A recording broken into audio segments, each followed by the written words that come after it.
अस्सलाम वालेकुम दोस्तों, आज का हमारा टॉपिक है जियोमेट्रिक मीन। जियोमेट्रिक मीन की दो टाइप्स हैं, अनग्रुप डाटा और ग्रुप डाटा। सबसे पहले हम इसकी डेफिनेशन पढ़ते हैं कि वो क्या है।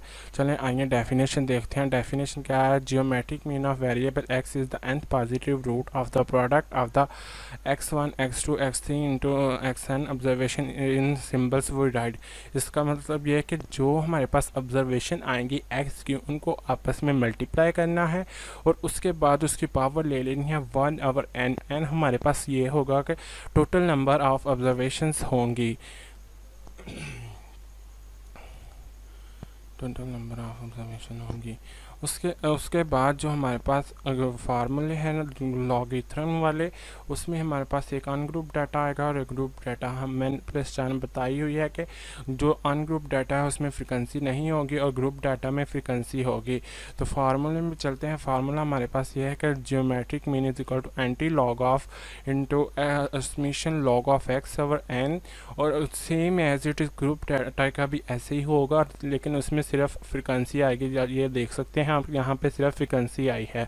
चलें आइए एग्जांपल पे चलते हैं। एग्जांपल पे यहाँ पे मेरे पास एग्जांपल आई है कि find the geometric mean of the observations 248 using basic formula and using logarithm formula. दोस्तों, आपको पेपर में सिर्फ बेसिक फार्मूला भी पूछा जा सकता है और लॉगरिथम फार्मूला भी पूछा जा सकता है। आपको दोनों याद होंगे तो आप सवाल सॉल्व कर सकते हैं। चलें आइए अब इसके सोल्यूशन की तरफ चलते हैं कि सोल्यूशन क्या है। सबसे पहले बेसिक फार्मूले से एग्जांपल सॉल्व की गई है। ज्योमेट्रिक मीन जीएम लिखा और आगे फार्मूला लगाया x1 x2 x3 and so on 1/n, और यहाँ पे हमने x1 और x2 काउंट किया तो ये हमारे पास आ गया 2 4 और 8। इन सब को मल्टीप्लाई किया तो 64 आ गया। और n हमारे पास यहाँ पे ऑब्जर्वेशन टोटल कितनी हुई 1 2 और 3, तो n हमारे पास 3 आ गया। तो इस सारे को सॉल्व करने से हमारे पास आंसर 4 आ गया। और दूसरा हमने ग्रुप डाटा के साथ किया है लॉगरिथम फार्मूला। वो क्या था? Geometric mean is equal to anti log of summation x over n. तो हमने सबसे पहले लॉग ऑफ एक्स निकाला। लॉग ऑफ एक्स कैलकुलेटर से कैलकुलेट करने पर log 2 किया तो 0.3010 आया। तो इसी तरह बाकी दोनों के भी किया। उसके बाद इसका समेशन लॉग ऑफ एक्स का समेशन एस निकाला। समेशन एक्स निकलने के बाद हमने फार्मूले में पुट किया तो हमारे पास 1.8062 आया और 3 आ गया। इन दोनों को सॉल्व करने से हमारे पास 0.6021 आ गया। अब हमने इसका एंटी लॉग कैसे लेना है? कैलकुलेटर से पहले शिफ्ट दबाएं और फिर लॉग दबाएं तो वो एंटी लॉग बन जाता है। तो फिर एंटी लॉग लेने से हमारे पास आंसर आ गया 4.00003 इज इक्वल टू 4। इसे हमने राउंड ऑफ करके लिख दिया।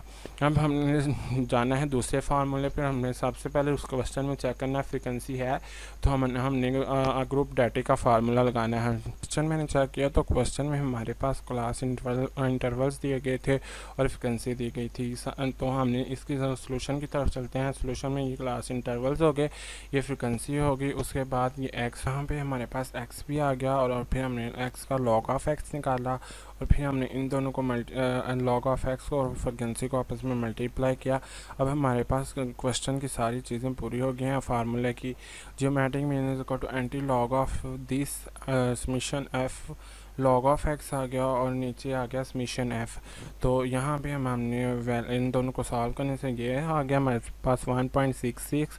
और अब इसका हमने एंटी लॉग लिया। एंटी लॉग कैसे लेंगे? कैलकुलेटर पर शिफ्ट प्लस लॉग दबाएंगे तो वो एंटी लॉग हो जाएगा। तो आंसर हमारे पास आ गया 46.50। दोस्तों, अगर आपने मेरा चैनल सब्सक्राइब नहीं किया तो जल्दी से सब्सक्राइब कर दें ताकि आपको न्यू अपडेट्स मिलती रहें। और अगर आपको कोई भी क्वेश्चन हो तो आप मुझे कमेंट में बता दें, मैं उसको आपको ज़रूर आंसर प्रोवाइड करूँगा।